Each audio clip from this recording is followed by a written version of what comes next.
Selamat pagi Bapak Ibu Saudara sekalian. Pagi, puji nama Tuhan. Kita akan memulai ibadah kita pada pagi hari ini. Sebelumnya kita mau berdoa dulu. Mari kita berdoa.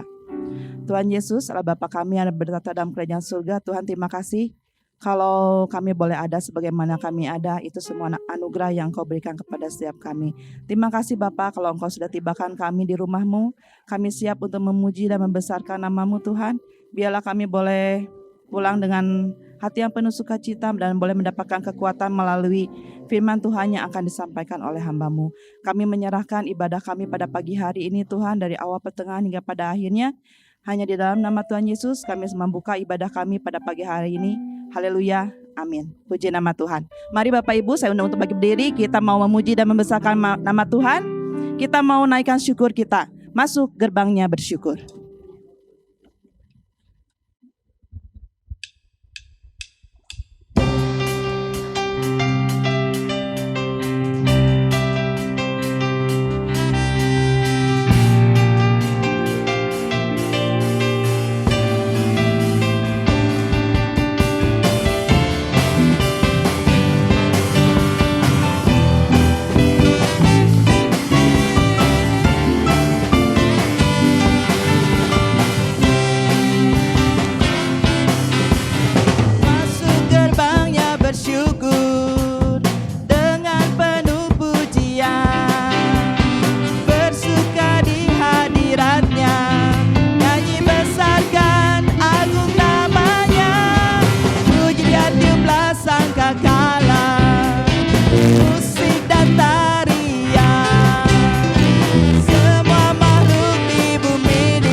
Amin Bapak Ibu Saudara. Kalau Tuhan baik, kalau Tuhan menyertai kita sepanjang 2022, Tuhan pasti akan menyertai kita sepanjang tahun ini. Ada amin Bapak Ibu? Amin, puji nama Tuhan. Kita mau lanjutkan dengan pujian Tuhan menetapkan langkah-langkah orang. Biarlah di tahun 2023 ini kita mau berjalan bersama Tuhan. Karena kita percaya Tuhanlah yang menetapkan setiap langkah-langkah kehidupan kita.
firman Tuhan, Tuhan Yesus selalu akan memegang tangan kita asal kitanya mau berjalan di dalam Tuhan.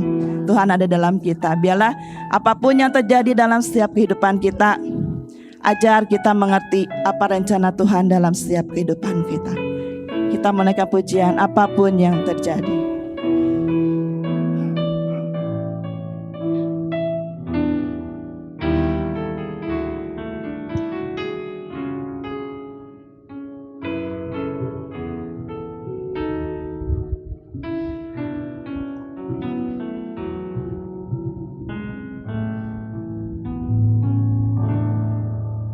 Apapun yang terjadi di dalam hidupku, selalu ku berkata, Tuhan Yesus baik. Dalam segala hal yang terjadi, tetap ku berkata, Tuhan Yesus baik. Apapun yang terjadi, apapun yang terjadi di dalam hidupku, selalu ku berkata, Tuhan Yesus baik. Dalam segala hal yang terjadi, tetap ku berkata, Tuhan Yesus baik. Ku sembah Kau, ku sembah Kau, ku sembah Kau. Tak dapat ku membalas kasih-Nya. Ku sembah Kau, ku sembah Kau Bapa. Ku rindu selalu menyenangkan-Mu apapun yang terjadi. Haleluya Yesus, nama Tuhan. Apapun yang terjadi di dalam hidupku, selalu ku berkata, Tuhan Yesus baik. Dalam segala hal yang terjadi,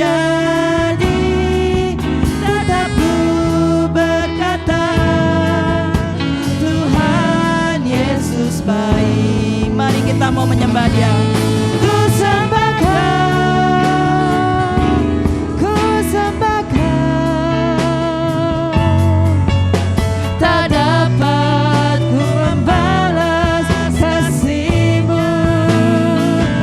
Ku sembah Kau, ku sembah Kau Bapa. Ku rindu selalu menyenangkan-Mu. Ku sembah Kau, ku sembah Kau, ku sembah Kau. Tak dapat ku membalas kasih-Mu. Ku sembah Kau, ku sembah Kau Bapa. Ku rindu selalu menyenangkan-Mu. Mau menyembah-Mu. Ku sembah Kau. Amin, haleluya Yesus. Ku sembah Kau. Tak dapat ku membalas kasih-Mu. Ku sembah Kau, ku sembah Kau Bapa. Ku rindu selalu menyenangkan. Mari Bapak Ibu kita mau menyembah Dia. Ku sembah Kau Yesus, haleluya. Terima kasih Tuhan. Hanya pujian dan sembah kami yang kami berikan kepadamu Tuhan. Sungguh kami tidak dapat membalas kasih-Mu Tuhan. Biarlah apapun yang terjadi dalam setiap kehidupan kami, ajar kami untuk selalu mengandalkan Tuhan dalam hidup kami. Ajar kami hanya untuk bersandar kepada Tuhan, karena Engkaulah kekuatan dan pengharapan kami Tuhan. Hanya Engkau yang kami miliki Tuhan. Hanya Engkaulah kekuatan kami Yesus. Haleluya Yesus. Haleluya Yesus.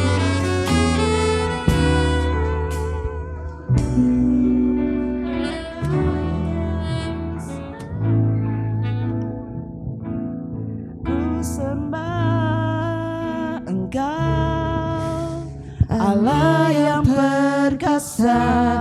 Ku sanjung tinggi nama-Mu di hidupku Tuhan, tiada yang lain.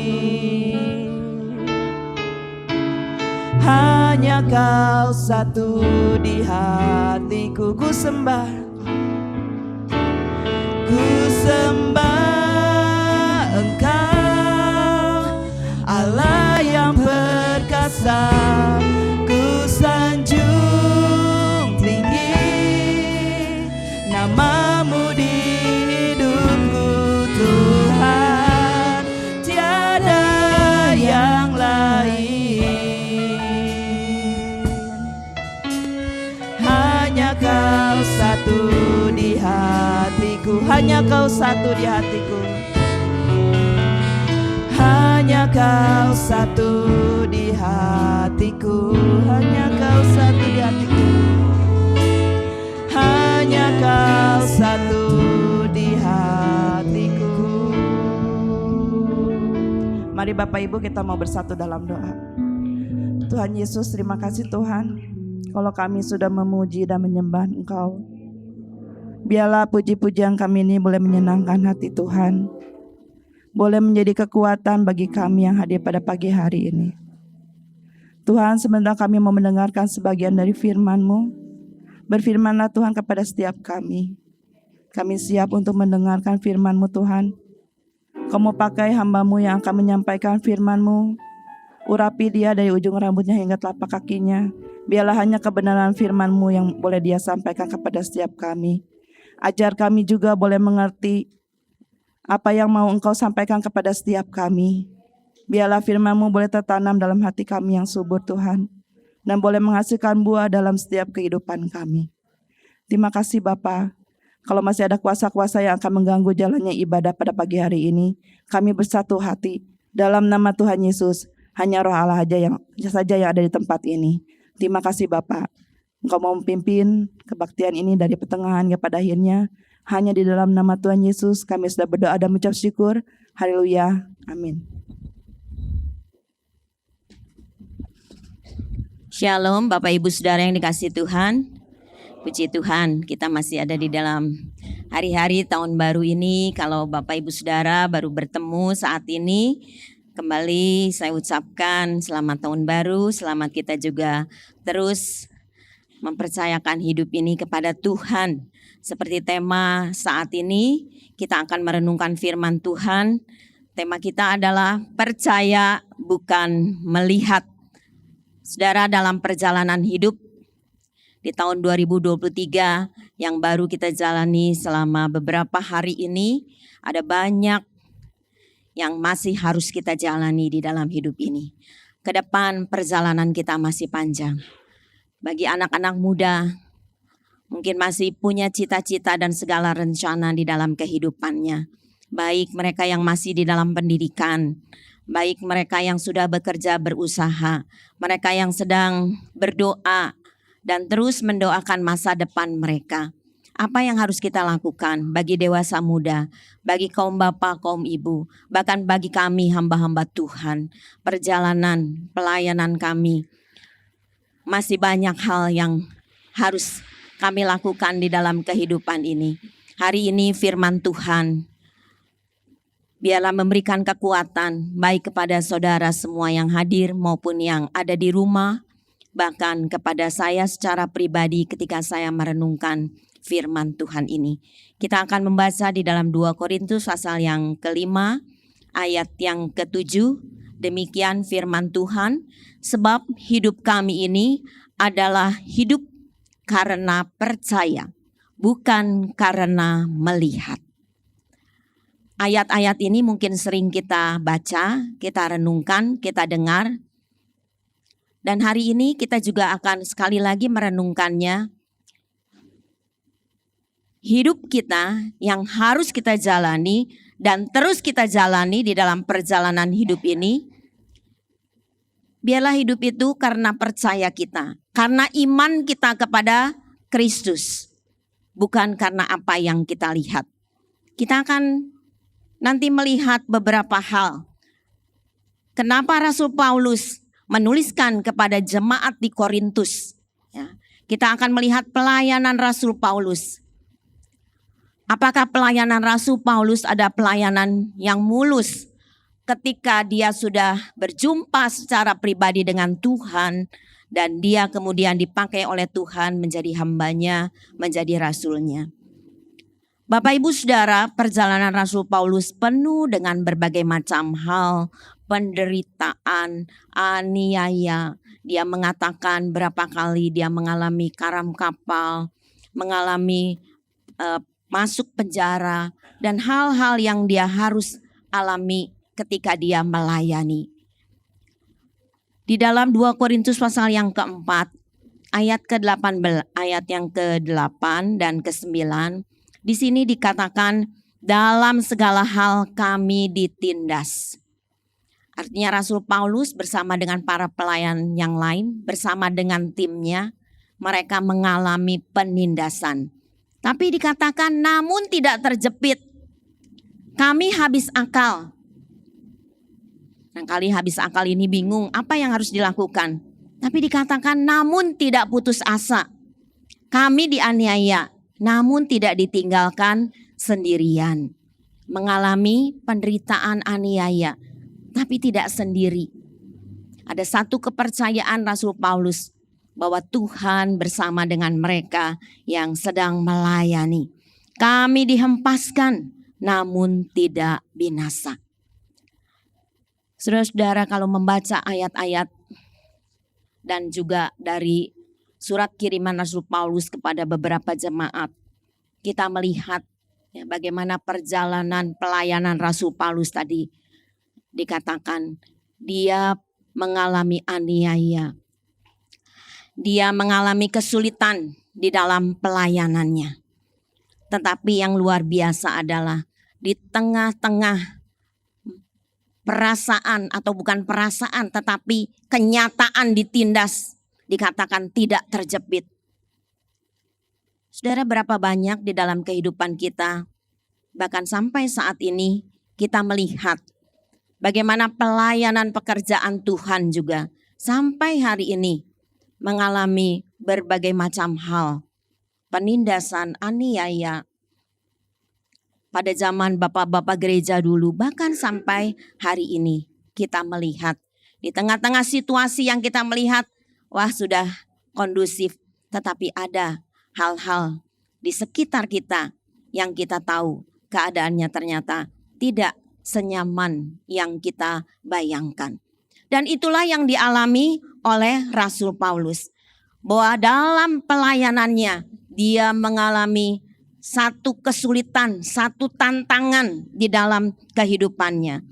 Tetapi yang luar biasa adalah bahwa dia tetap percaya kepada Tuhan di tengah-tengah penderitaan yang dialaminya.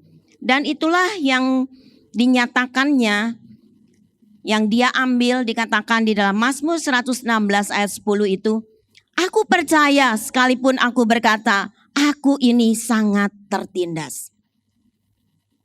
Jarang sekali kalau orang yang sedang mengalami penindasan bisa berkata, aku percaya kepada Tuhan. Meskipun sekarang aku mengalami penindasan, meskipun aku sekarang mengalami sakit, Meskipun sekarang aku mengalami duka cita dan berbagai macam hal kekurangan di dalam hidupku, aku tetap percaya. Ketika aku melayani, banyak kesulitan, banyak tantangan. Tapi bisakah kita berkata kepada Tuhan seperti yang Rasul Paulus katakan, yang dia ambil dari Mazmur 116 ini, bahwa aku tetap percaya di tengah penderitaan itu, sekalipun aku ini sedang tertindas. Saya merenungkan dan betapa luar biasanya. Kenapa seorang Rasul Paulus bersama dengan tim pelayanannya bisa berkata, dia melayani ke berbagai tempat, terutama kepada orang-orang bukan Yahudi, untuk memberitakan Injil Yesus Kristus. Dan banyak hal yang dia alami, bukan hal yang mudah ketika dia melayani. Kalau saudara membaca dari awal, Rasul Paulus mengatakan, hanya karena kemurahan Allah yang memanggil dan memilih dia, sehingga dia ada di dalam pelayanan. Dia menyadari siapa dirinya. Orang-orang yang mengejar, orang-orang yang percaya kepada Kristus. Yang dianiaya pada waktu itu oleh dirinya. Dan mengalami ancaman hukuman. Itulah yang dilakukannya. Tetapi ketika dia dipanggil oleh Tuhan, bertemu dengan Tuhan secara pribadi, maka dia merasakan itulah kemurahan Tuhan di dalam kehidupannya. Saudara, mari kita juga merenungkan di dalam perjalanan kehidupan kita. Kalau kita bisa ada hari ini tadi bernyanyi, Yesus itu baik, dia sangat baik di dalam kehidupan kita. Biar jangan cuma keluar dari mulut kita, tetapi praktek hidup kita setiap hari. Di tengah-tengah kesulitan dan tantangan, kita bisa tetap berkata seperti Rasul Paulus berkata. Meskipun sedang sangat tertindas, dia berkata, aku percaya. Kita sungguh-sungguh merasakan kebaikan Tuhan itu di dalam kehidupan ini.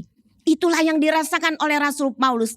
Kemurahan Allah di dalam pelayanannya, di dalam menyertai, sehingga memberikan satu kekuatan di dalam kehidupannya. Ketika tadi dikatakan, meskipun mengalami aniaya, tetapi dia tahu dia tidak ditinggalkan sendiri. Ada roh Tuhan yang bersama dengan dia. Roh Kudus yang bersama dengan Rasul Paulus, bersama dengan tim pelayanannya. Sehingga dia mengalami kekuatan bukan karena hebatnya. Kalau hari ini kita masih bisa ada di dalam tahun yang baru ini, jangan kita menjadi sombong dan merasa semuanya karena kita hebat. Karena kita bisa, kita mampu, kita tidak mampu apa-apa. Saya juga berkata kepada Tuhan, Tuhan saya tidak akan mampu, saya tidak akan bisa melakukan segala hal. Tetapi semuanya berdasarkan kemurahan Tuhan di dalam kehidupan kita. Kalau kita bisa menjadi anak Tuhan, kalau kita bisa percaya kepada Dia, itu adalah karya Roh Kudus yang memberikan di dalam hati kita satu pengertian bahwa saya orang berdosa yang perlu bertobat dan percaya kepada Tuhan Yesus sebagai Tuhan dan Juru Selamat hidup saya, supaya hidup saya tidak binasa karena dosa saya. Itulah kemurahan Tuhan, itulah kasih karunia Allah kepada kita. Sehingga Rasul Paulus mengatakan di dalam ayat-ayat yang saya tidak akan membacakan semuanya. Bapak Ibu Saudara bisa membaca mulai dari pasal yang pertama itu. Rasul Paulus melihat kemurahan Tuhan itu bukan hanya berlaku pada dirinya secara pribadi. Tetapi kasih karunia Allah itu kepada umat manusia. Sehingga dia mengatakan bersyukur ketika mereka melayani dan banyak orang bertobat dan menerima Yesus sebagai Tuhan dan Juru Selamat hidup mereka secara pribadi. Rasul Paulus mengatakan itulah kasih karunia Tuhan. Itulah kasih karunia Tuhan juga. Kalau saudara dan saya hari ini ada bisa bersama-sama beribadah. Bisa bersama-sama merasakan anugerah Tuhan di dalam perjalanan kehidupan kita. Kita tidak bisa memikirkan selama 3 tahun ini pada masa pandemi ini, banyak orang-orang yang kita kasihi, mereka sudah meninggalkan kita terlebih dahulu karena pandemi ini. Meskipun ada banyak yang meninggalkan kita bukan karena pandemi, tapi ada banyak di sana sini. Dan kalau hari ini Tuhan masih pelihara kita, meskipun ada yang kena pandemi, tetapi bisa sembuh kembali. Semuanya adalah kemurahan Tuhan, kebaikan Tuhan yang tadi kita nyatakan, kita pujikan. Dia sungguh baik dan teramat baik di dalam hidup ini. Itulah kasih karunia Tuhan di dalam kehidupan kita. Dan kasih karunia Tuhan juga yang terus menjaga, memelihara, memimpin di dalam perjalanan kehidupan ini. Dan biarlah kita juga seperti Rasul Paulus di tengah-tengah banyak hal yang kita hadapi sebagai suatu kesulitan penderitaan di dalam hidup ini. Kita percaya bahwa kasih Tuhan itulah yang akan menuntun perjalanan kehidupan ini.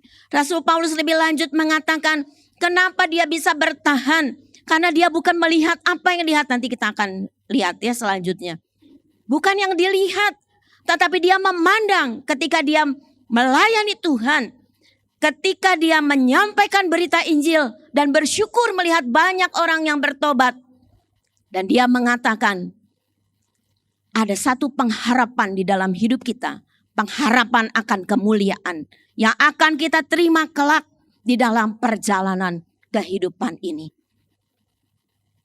Satu pengharapan dari Rasul Paulus.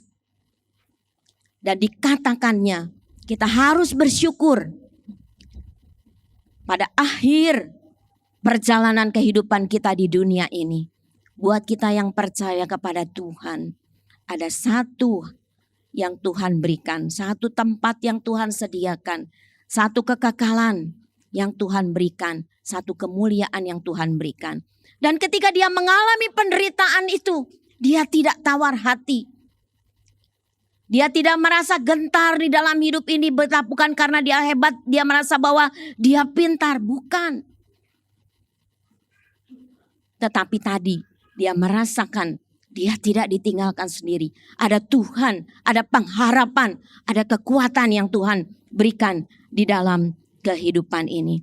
Rasul Paulus lebih lanjut mengatakan di dalam 2 Korintus pasal yang keempat ayat yang ke-16. Sebab itu kami tidak tawar hati. Tetapi meskipun manusia lahiriah kami semakin merosot. Namun manusia batiniah kami dibaharui dari sehari ke sehari. Kita menyadari manusia jasmani kita ini, daging ini, saudara, makin hari akan makin merosot. Tidak ada seorang yang selamanya hidup di dalam dunia ini dan kemudian kalaupun kita mengalami umur yang panjang, kita terus merasa sehat, tidak mengalami apapun juga. Jasmani ini, Rasul Paulus mengatakan, semakin merosot. Tetapi bukan itu yang harus kita lihat. Kita menyadari itu. Bukan juga menjadi kita mengeluh. Barangkali itu juga membuat kita menderita.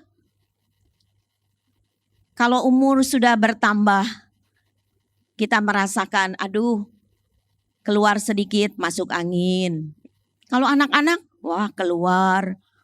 Tidak pakai mantel atau jaket, gak apa-apa. Tetapi sekarang, kalau keluar dari rumah, pergi, kena angin sedikit, kita masuk angin. Tapi itulah yang dikatakan oleh firman Tuhan. Itulah secara alamiah hidup kita, badan kita, tubuh kita ini. Secara jasmani, kita akan semakin menurun. Dan kita tidak perlu merasa marah ketika itu terjadi di dalam kehidupan kita. Tetapi yang terpenting Rasul Paulus mengatakan kepada jemaat di Korintus. Dia mengatakan biarlah manusia yang jasmani itu semakin menurun. Tetapi yang di dalam, yang batiniah itu, yang rohani itu. Yang harus terus menerus diperbaharui. Tentu diperbaharui oleh firman Tuhan. Firman Tuhan yang kita dengar setiap hari Minggu. Firman Tuhan yang kita baca, kita renungkan setiap hari. Di dalam perjalanan hidup kita secara pribadi. Atau dimanapun kita membaca dan merenungkan firman Tuhan itu. Itu membuat keadaan rohani kita akan semakin diperbaharui. Kita tidak akan pernah merasa, wah kenapa ya hidup saya begini, kenapa ya begitu. Tetapi kita akan berkata, Tuhan saya tahu ketika umur bertambah, manusia yang jasmani ini, tubuh ini akan semakin merosot dan menurun. Tetapi ketika manusia rohani kita terus diperbaharui oleh kebenaran firman Tuhan, itu akan memberikan kekuatan di dalam kehidupan kita.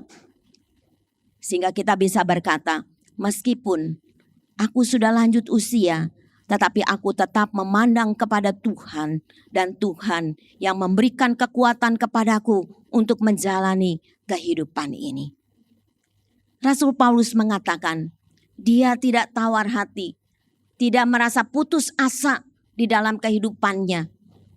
Bukan karena hebatnya dia sekali lagi. Bukan karena apa yang dia bisa. Tetapi dia merasakan bagaimana Tuhan menyertai di dalam perjalanannya. Sehingga dia mengatakan kepada jemaat di Korintus sekalipun, kalaupun hidup kita ini menurun, tetapi yang rohani itu biarlah semakin terus dibaharui dari hari ke hari. Semakin mengerti firman itu. Dan firman itulah yang mengubah di dalam kehidupan kita. Mengubah apa yang dulu kita tidak mengerti, sekarang mengerti. Dan kita lakukan di dalam kehidupan kita. Lebih lanjut, Rasul Paulus mengatakan di dalam ayat yang ke-17. Sebab penderitaan ringan yang sekarang ini mengerjakan bagi kami kemuliaan kekal yang melebihi segala-galanya, jauh lebih besar dari penderitaan kami. Itulah yang tadi saya katakan. Bagi Rasul Paulus, penderitaan yang begitu hebat, barangkali ketika kita melayani, kita tidak menderita seperti Rasul Paulus. Tetapi Rasul Paulus mengalami penderitaan yang luar biasa dalam pelayanannya. Tapi dia mengatakan apa yang kita alami sekarang ini, penderitaan jasmani kita ini, atau apapun yang sedang kita hadapi kesulitan hari ini, dikatakan itu cuma penderitaan ringan yang kita alami di dalam dunia ini. Masalah-masalah kehidupan yang kita alami. Rasul Paulus mengatakan itu hanya penderitaan ringan.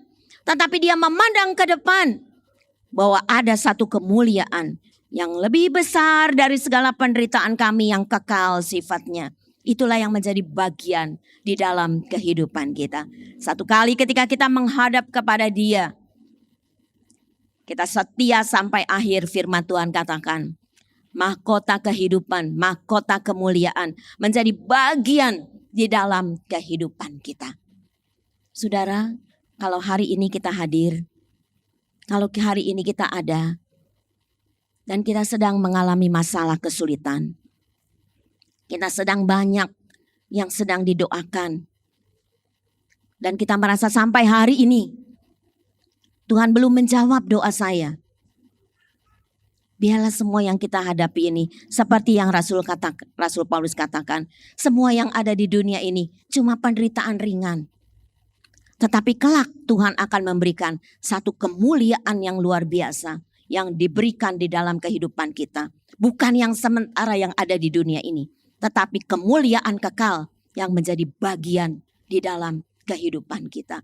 Ketika Rasul Paulus merenungkan dan memandang itu, dan dia memahaminya, dan dia mengatakan kepada jemaat di Korintus, itulah yang menjadi kekuatan di dalam kehidupannya, di dalam pelayanannya. Saya mengharapkan kita semua yang hadir, termasuk diri saya secara pribadi, ketika saya merenungkan firman Tuhan tentang hidup percaya bukan karena melihat apapun yang ada di sekitar kita, apapun yang sedang kita jalani, kesulitan, tantangan hidup itu. Jangan membuat kita merasa itu begitu berat menekan kita. Kita punya Tuhan yang besar, lebih besar dari segala masalah kita. Dan bagi Dia tidak ada yang mustahil. Di dalam ayat yang ke-18 dikatakan oleh Rasul Paulus, sebab kami tidak memperhatikan yang kelihatan, melainkan yang tak kelihatan. Karena yang kelihatan adalah sementara, sedangkan yang tak kelihatan adalah kekal. Yang kelihatan di dalam dunia ini, yang Bapak, Ibu, Saudara dan saya miliki, apapun juga itu sementara. Itu akan kita tinggalkan satu kali kelak. Tetapi yang tidak kelihatan, yang tidak ada di dalam dunia, itu kekal. Yang tadi dikatakan di dalam ayat 17 juga. Kemuliaan kekal itu tidak kelihatan sekarang, tetapi kelak pada saatnya kita akan menerima kemuliaan kekal itu. Apa yang kita perhatikan di dalam kehidupan ini? Yang kelihatan di dalam kehidupan ini. Anak-anak muda, sekolah kita, pendidikan kita, kuliah kita, pekerjaan, usaha kita.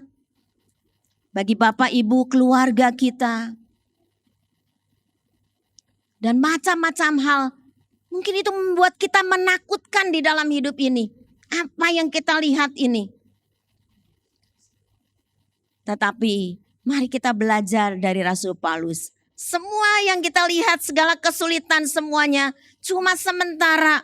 Satu kali kelak semua kita tinggalkan ketika kita berjumpa dengan Sang Pencipta kita.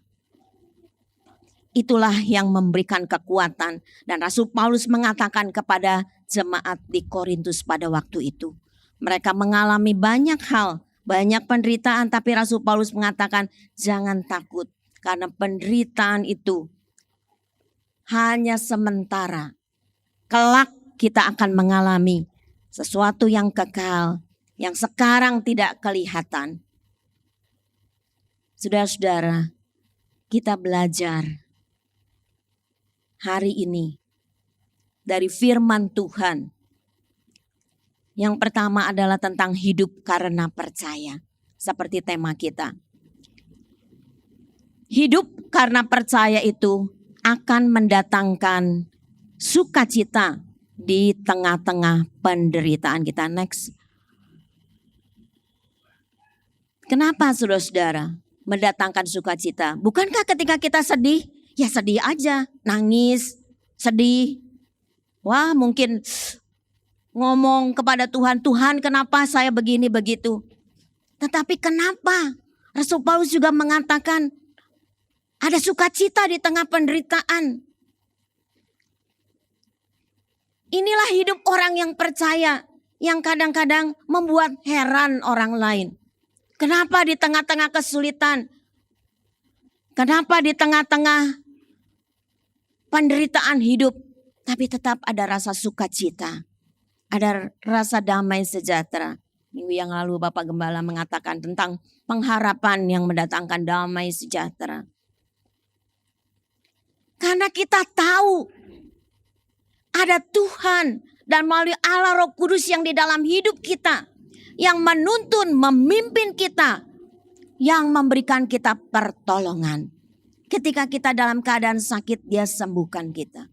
Ketika kita dalam masalah, Dia bukakan jalan bagi setiap masalah, persoalan kehidupan kita. Barangkali masalah yang kita hadapi, Tuhan bukakan jalan bukan hanya sehari 2 hari, sebulan 2 bulan, setahun 2 tahun. Mungkin ada banyak hari-hari yang dilewati. Tetapi pada waktunya Tuhan, menurut kehendaknya, yang bagi Dia itu tepat waktunya, Tuhan akan membukakan jalan. Tuhan akan memberikan pertolongan. Dan Dia akan memberikan penghiburan di dalam kehidupan kita.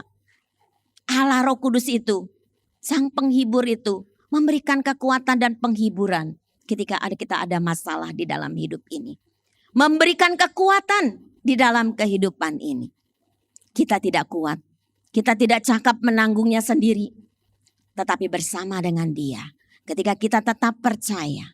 Mempercayakan hidup ini kepada Dia.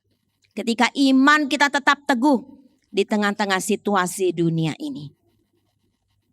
Maka kita akan merasakan ada satu kekuatan Tuhan yang menimbulkan satu rasa sukacita dan damai sejahtera di dalam hidup ini. Meskipun kesulitannya belum selesai, meskipun masalahnya belum ada jalan keluarnya, tapi ketika kita menghadapinya, ketika kita menghadapi bersama dengan kepercayaan kita, iman kita kepada Tuhan, itu akan memampukan kita menjalani hari-hari yang harus kita lalui. Yang kedua, tema kita ini adalah percaya bukan karena melihat. Next, hidup karena melihat itu akan menimbulkan satu kekhawatiran. Saudara lihat di kiri kanan kita, lihat berita-berita, lihat banyak hal yang terjadi di sekeliling kita. Itu membuat kita khawatir. Saya baca koran kemarin. Setelah pandemi ini semakin surut, di tahun 2022 itu kejahatan bertambah banyak. Banyak begal. Makanya saya suka sering memberitahu kepada keponakan saya, kepada anak-anak muda, hati-hati jangan terlalu malam keluar. Kenapa? Ya karena kejahatan merajalela di mana-mana. Dan ketika mungkin kita membaca itu menimbulkan rasa khawatir di dalam hidup kita. Menimbulkan ketakutan. Kalau kita punya anak, punya cucu, waduh belum pulang udah malam. Sedangkan berita-berita mengatakan banyak kejahatan. Di sana sini. Itu menimbulkan kekhawatiran, ketakutan. Saudara, sebenarnya menurut survei, kekhawatiran kita itu tidak beralasan. Karena hanya sekian persen yang bisa terjadi. Selebihnya itu tidak terjadi sebetulnya. Tetapi kan manusia begitu mendengar berita, begitu melihat apa yang kita lihat dari HP kita, dari TV, dari mana-mana, kemudian membuat kita takut, gentar, khawatir. Itu memang manusiawi. Tapi kalau kekhawatiran itu kemudian membelenggu hidup kita, itu yang tidak benar. Itulah hidup yang kita lihat di sekeliling kita.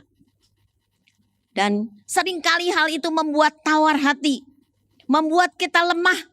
Tawar hati itu ya, kalau orang tawar hati itu dia akan menjadi lemah, menjadi hilang semangatnya dan membuat putus asa.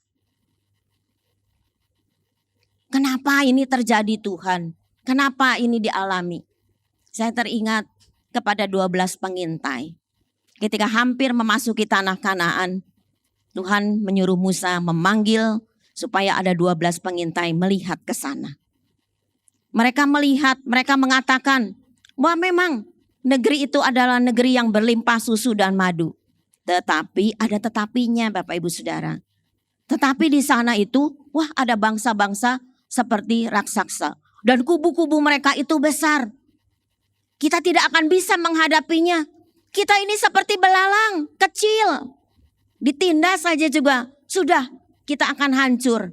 Sampai semuanya akhirnya berontak. Dan Tuhan marah. Tetapi yang luar biasa adalah dari 12 pengintai itu, ada Yosua dan Kaleb mengatakan, yang menyertai mereka itu sudah tidak ada. Tapi yang menyertai kita, Tuhan kita itu akan berperang bersama dengan kita. Akan memusnahkan mereka. Satu iman yang luar biasa. Apa yang dilihat oleh para pengintai itu memang menakutkan. Membuat khawatir. Membuat tawar hati mereka. Tetapi kedua orang ini bukan hanya melihat, tapi mempercayakan kepada Tuhan dan percaya buat Tuhan yang mereka sembah, yang menyertai mereka mulai dari Mesir keluar. Bahkan sekarang sudah hampir sampai ke tempat negeri perjanjian itu. Tuhan yang memimpin mereka, yang memberikan mereka minum, makan. Mereka berkecukupan. Yang melindungi, menjaga dengan tiang awan dan tiang api. Bagi Yosua dan Kaleb, mereka percaya Tuhan yang seperti itulah yang Tuhan akan memimpin mereka. Meskipun bangsa yang mereka selidiki itu bangsa yang besar, mereka tidak berarti. Tapi ada Tuhan yang lebih besar dari orang-orang seperti itu. Tetapi sayang sekali, yang lain semua tidak percaya. Saudara-saudara, inilah hidup karena melihat. Apa yang kita lihat itu membuat kita tawar hati, putus asa, khawatir, takut di dalam kehidupan kita. Oleh karena itu hari ini firman Tuhan katakan, mari kita hidup karena percaya, bukan karena melihat. Apa yang kita lihat itu membuat kita bingung, membuat kita ragu, bahkan membuat seringkali kita marah kepada Tuhan. Tuhan, saya sudah melayani. Tuhan, saya sudah memberikan ini dan itu. Kita sebut semuanya. Tapi kenapa saya sekarang mengalami masalah? Saya harapkan tidak ada yang demikian berkata kepada Tuhan. Tapi ketika kita mengalami masalah dan kita melihat sekeliling kita, meskipun hari-hari yang kita lalui mungkin menakutkan, tapi kita percayakan kepada Tuhan. Kita berkata, Tuhan, aku percaya. Bukan karena aku hebat dan kuat, aku punya uang yang banyak. Bukan karena itu. Bukan karena harta kita, bukan karena kekuasaan kita. Tetapi semuanya karena Tuhan yang kita percaya yang memimpin. Rasul Paulus bisa mengatakan bahwa hidup kami ini adalah hidup karena percaya. Bukan karena melihat, karena mengalami sendiri. Di tengah-tengah penderitaan dan aniaya hidupnya, dia melihat bagaimana Tuhan menyertai di dalam perjalanan kehidupannya. Bagian akhir dari firman Tuhan, kesimpulan kita yang pertama, hidup karena percaya itu akan mendatangkan sukacita dan pengharapan. Di tengah-tengah penderitaan kita, iman kita itu adalah dasar dari segala sesuatu yang kita harapkan. Meskipun buktinya belum kita lihat, tapi ada satu dasar pengharapan.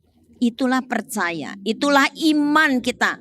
Dan itu semua akan mendatangkan sukacita kita.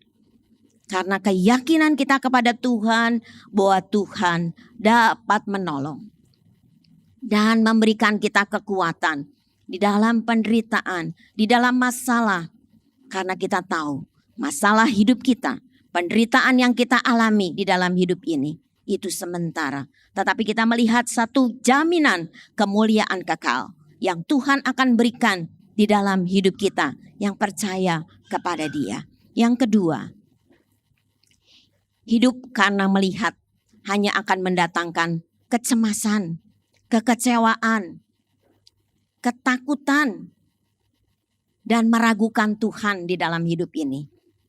Saya mengharapkan setiap kita yang hadir, bahkan diri saya secara pribadi, jangan sampai kita meragukan Tuhan yang sudah memanggil dan memilih kita menjadi anak-anaknya, yang sudah menyertai perjalanan hidup kita di tahun-tahun yang lalu. Di dalam perjalanan hidup kita, ketika kita menghadapi masalah yang berat sekalipun, bahkan ke depan di tahun 2023, kita tetap percaya.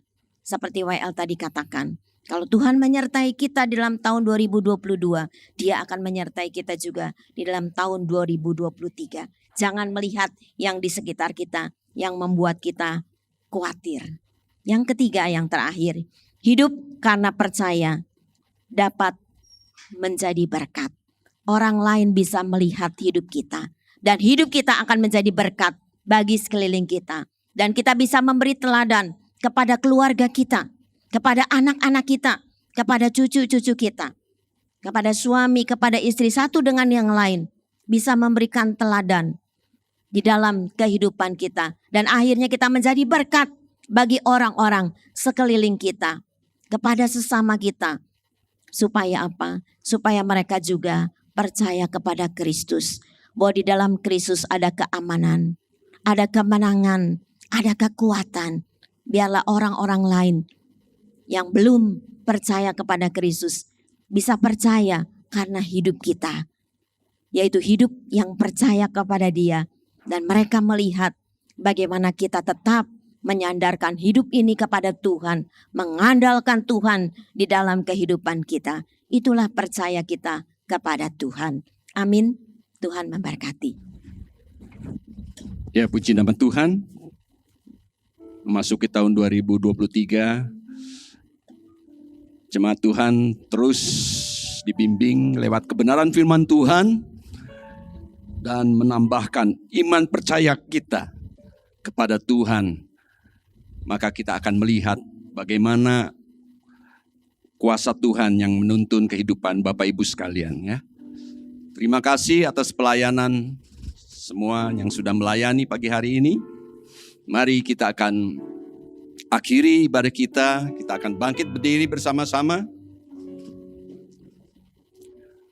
Kita masuk di dalam doa dan doa berkat. Terpuji namamu Bapa, Engkau sudah menyertai ibadah kami di tahun yang baru ini ya Tuhan. Dari permulaan sampai dengan selesainya. Semua yang sudah melayani Tuhan, pakai kami semua ya Tuhan semakin indah melayani bersama dengan Tuhan untuk selalu memuliakan dan membesarkan nama Tuhan. Tuhan memberkati semua anak-anak-Mu ya Tuhan yang sudah melayani. Terima kasih Bapa, terima kasih Tuhan, kami berdoa untuk jemaat-Mu satu persatu, rumah tangga demi rumah tangga, yang bekerja, yang berusaha, yang berdagang, Tuhan limpahkan berkat-Mu di dalam kehidupan kami. Demikian pula bagi anak cucu kami yang sekolah, yang meniti karir Tuhan. Tuhan memberkati kehidupan mereka dan Tuhan juga menolong setiap aktivitas yang mereka lakukan. Sehingga mereka boleh berhasil karena pertolongan yang daripada Tuhan. Kami berdoa untuk jemaat-Mu ya Tuhan yang mungkin terganggu kesehatannya, yang sakit Tuhan, Engkau sendiri yang menjamah, memberikan kesembuhan dan pemulihan. Yang ada di dalam masalah persoalan Tuhan, Engkau membukakan jalan keluar. Sekalipun kami ada di dalam kekurangan secara finansial, Engkau Maha tahu, Tuhan sendiri yang memberkati kehidupan kami masing-masing. Terpuji namamu Bapa, kami juga berdoa untuk pemerintah baik di pusat maupun di daerah. Tuhan menolong Bapak Presiden Jokowi bersama dengan staf kementeriannya untuk mengatasi setiap masalah yang terjadi di negara kami ya Bapak. Tuhan kami terus berdoa untuk pandemi ini ya Tuhan, di mana PPKM sudah dicabut oleh pemerintah. Tapi kami percaya ya Tuhan, satu kali ya Tuhan, semua kondisi COVID ini sudah tidak ada lagi di negara kami dan juga di seluruh Indonesia, bahkan di seluruh dunia. Terima kasih Tuhan, terima kasih ya Bapa. Sebentar sidang Tuhan akan meninggalkan tempat ini untuk pulang. Tuhan akan menyertai di dalam perjalanan. Tibakan kami satu persatu pada tujuan kami dengan selamat, dengan tidak kurang suatu apapun. Tangan-tangan yang sudah berkorban, yang sudah mengembalikan hak milik Tuhan, Tuhan balas dengan berkat yang berlimpah. Semoga Allah sumber damai sejahtera menguduskan kamu seluruhnya. Dan semoga roh, jiwa dan tubuhmu terpelihara sempurna dengan tidak bercacat. Untuk menantikan hari Tuhan. Dan terimalah berkat daripada Allah Bapa, cinta kasih daripada Tuhan Yesus yang tak berkesudahan, beserta persekutuan yang manis dari Allah Roh Kudus akan menyertai kita semua mulai saat hari ini bahkan sampai selama-lamanya. Bagi yang percaya katakan bersama, amin. Mari kita nyanyikan Saat Ku Tak Melihat Jalanmu.